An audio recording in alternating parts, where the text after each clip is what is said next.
welcome. My name is JJ Albing. Sorry, I have a little bit a black screen from my side, and that's why I can't see at the moment anything. Well, apparently I can see myself on my mobile, so that means I'm live. Welcome to. My name is JJ Albing, reporting for GGA Sports Studio. Um, I just came actually back from London. I've been to SmackDown. I've been to Raw. I thought, well, normally I don't do reviews of Raw and SmackDown due to I can't see the shows anyway live, then I will be so delayed. So it has no clue.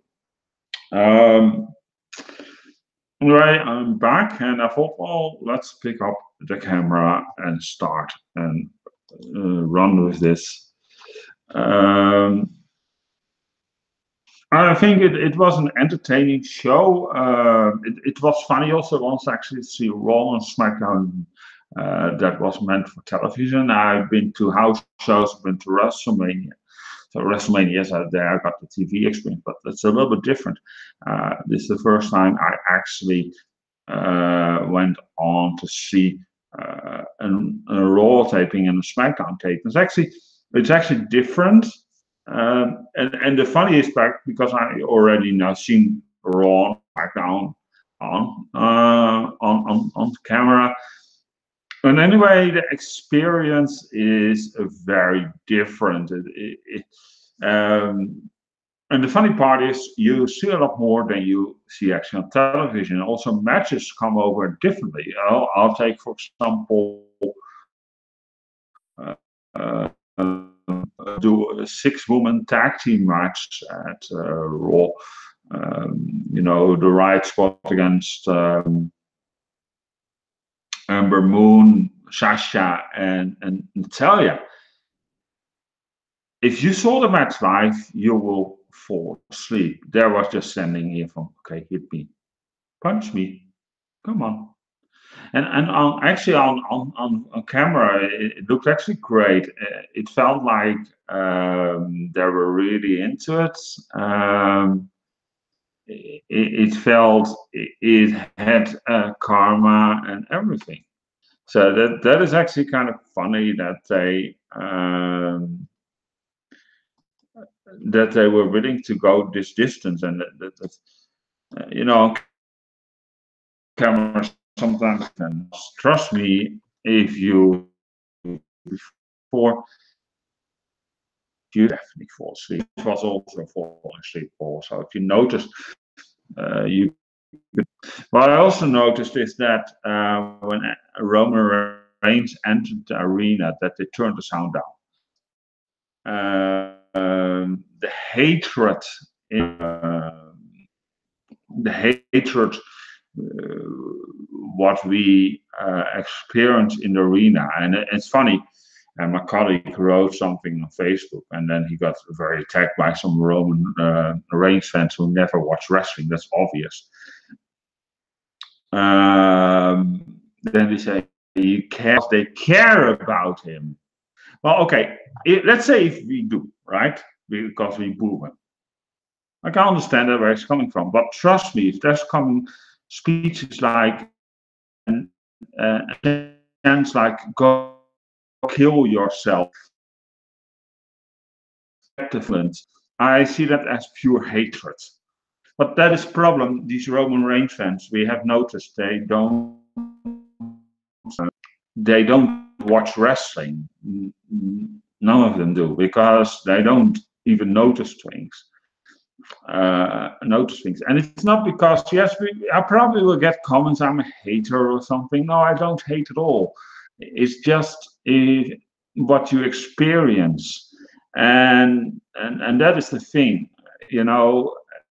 It's not hate, your things you notice. And why if a Roman, here's the thing, Roman has now been pushed for 4 or 5 years to get on. After those 4 or 5 years, there's still this hatred. And I spoke with people, and these comments are not only made on live shows at WWE, only in the UK, but also in the United States.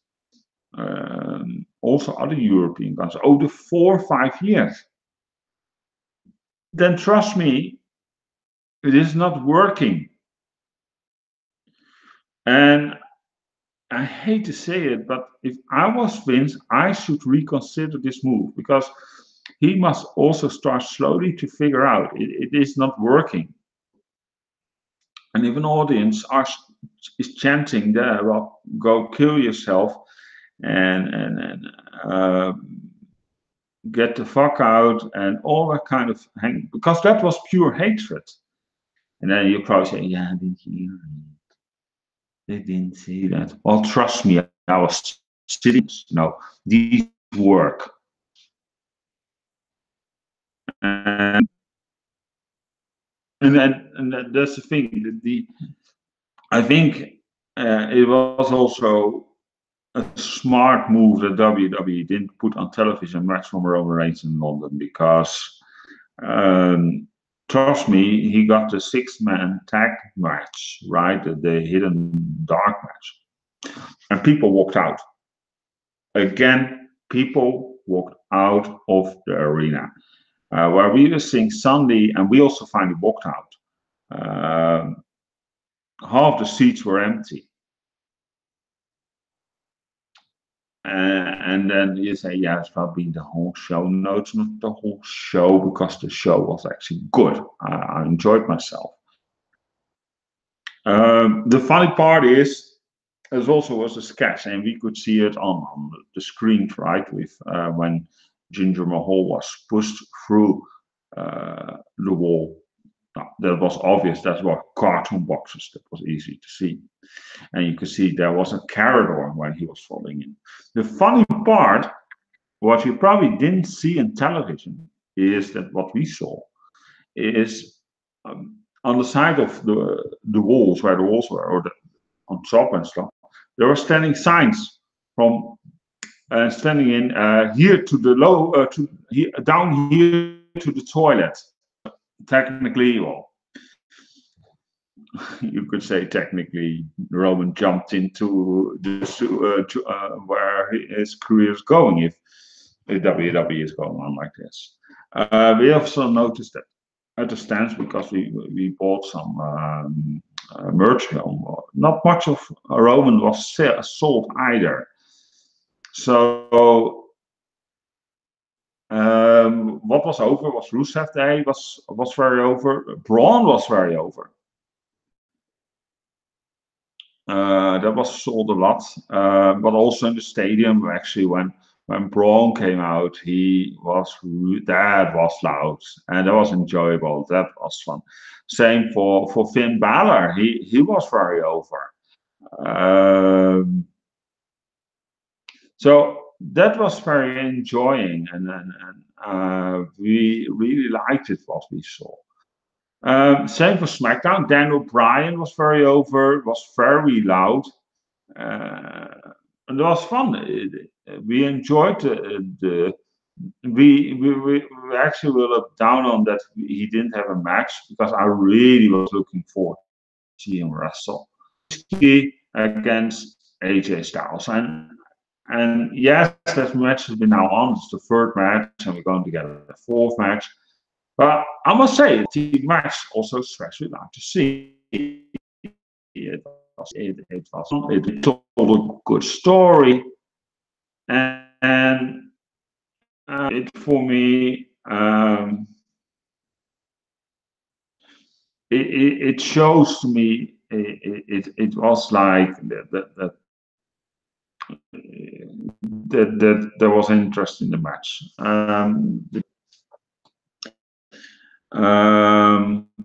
That matter, the show clicked, and then it's funny if you saw it on tape. It was also again a whole different match. I think it was more, well, that's how I experienced. The fun part is also on the commercial breaks because you didn't see that either. For example, and going back to Ronda, I know just that. For example, the entrance of No Way Jose is that That went on for 4 minutes. And then we saw it on television, and we just loved the ring. Trust me, he was around the apron for a long time. It was actually kind of funny to see. Um, so there you have it. That these are the three notice, and but the audience was very in it. I liked it. The audience loud.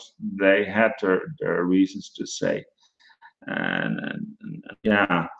I also actually want to talk a little about the situation with Naya and Ronda. And it's not because I'm down on this match. I really don't. But how it was brought, right? I was brought up, if you're going in a fight, you don't like each other, right? You're getting ready for that fight, ready to get into it. And then oh, this? Oh, yeah, but I'm not worthy. Don't, there's a lot more goals. But if I'm challenged, I'm good enough. And then the hipping of on screen, like they're going, I don't know, went off to party together because they want to celebrate each other. That's not how you sell a fight. Hey, I'll fight you, I'll beat the living crap out of you, but let's first go party and have a great time together. That's how it came over. Um, sure, I'm down to it, but the reason, and that was also funny because we found out the reason. Yeah, WWE didn't want to put her in the ladder match because then the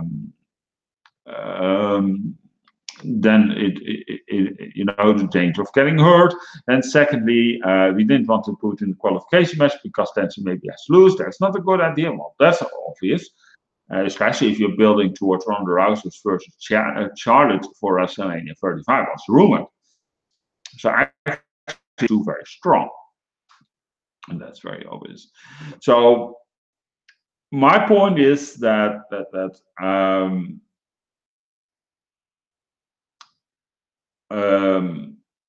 the build-up is wrong, and it's too soon because you have WrestleMania that Ronda did. Let's be honest, he wasn't a big tag team, so you can hide her weaknesses very well. And you put her in a single match and with Naya, and Naya is great, but she is a limited wrestler. That is very well known. She has a title because of her size, and they want to make her dominant. But technically, she is not the best female wrestler. So you have an unexperienced wrestler in Ronda, and I'm not saying she is not great, but and then who has to help her through this match to count on with a very limited wrestler who actually is experienced on their opponent also to cover up. If Ronda can take that, I really don't know. And I really have my doubts on this match. We got also told by an inside source from WWE that they're planning actually to make this the main event.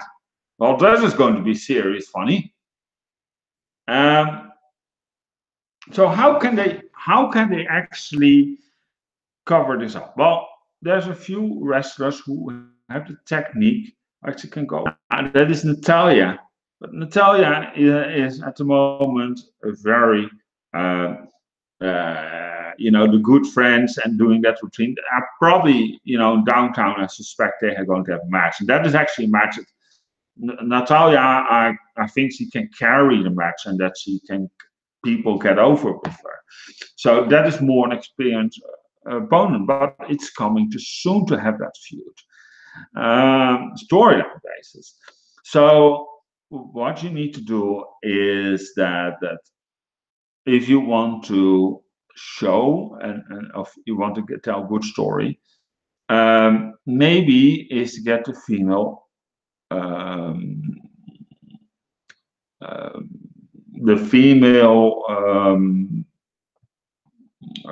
Money in the Bank ladder winner.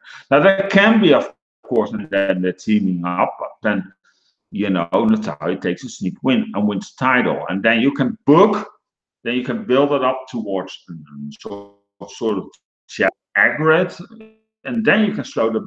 Then I suggest then you book that match to SummerSlam is one of a big main event, and I know they want to make this this WWE show for this our Money in the Bank as the 5th show of the year. And I'm down to that because I do like Money in the Bank a lot. I think it's awesome. I think it's great. Those ladder matches, they can tell you great stories. As long as you have the right people in it, of course. Let's be honest.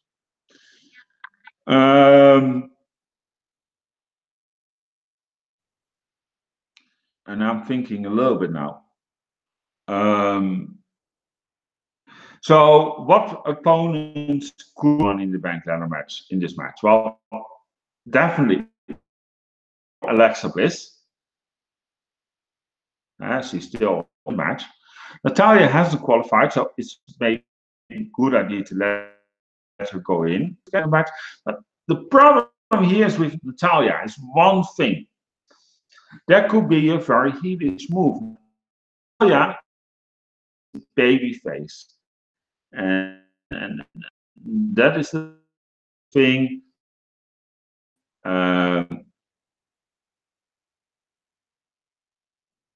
You who want to always have something from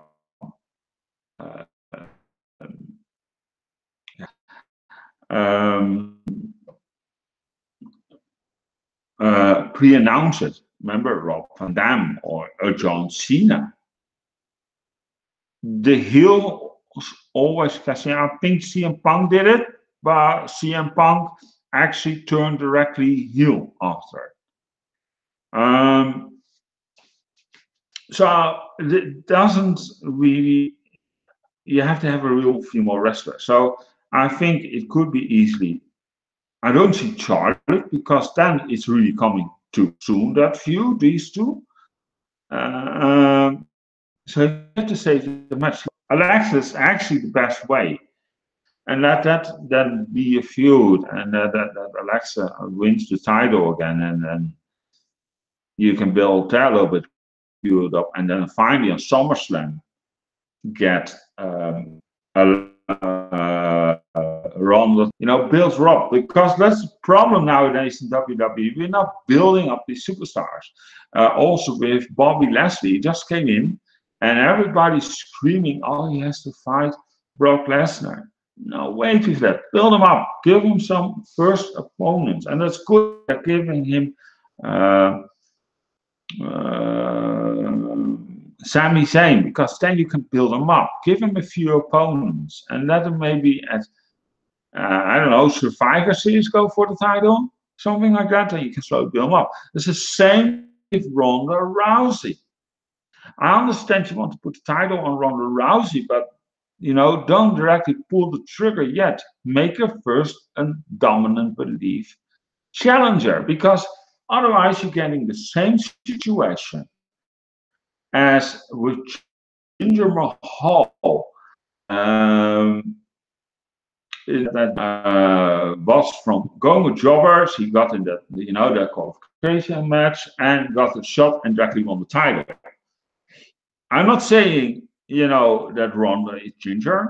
Far from it. I'm not saying that at all. But you're getting the same situation. You first have to build up your opponent to make it believe. I mean, it's with all sports. It's the same if start boxing tomorrow. Never boxed before my whole life. And I start fighting, but my first match is directly to the world champion and I beat him. Would you believe that? Or same for MMA, or I don't know. Or if I'm, when I start judo, when I start training, do you think I directly could go to the Olympics without training, without preparing, without having some sort of experience to stand on tournaments? No, it doesn't work in that in real life. Come on, people. That is the whole thing. Yeah, I mean, you know that the stage with wrestling, yes, it is scripted, everything, but you also have to make it some sort of a little bit believe that it's real. And that's the thing nowadays. What we're forgetting. If you want to create a superstar, you have to build them up slow. That's the same what went wrong also with Roman Reigns. He had to push directly to the moon, and that's why they don't like him. They build him up wrong, and that is the thing. They did it right with Braun. They built him up slowly, and he came over as dominant, and that has actually gone in such stages that yeah.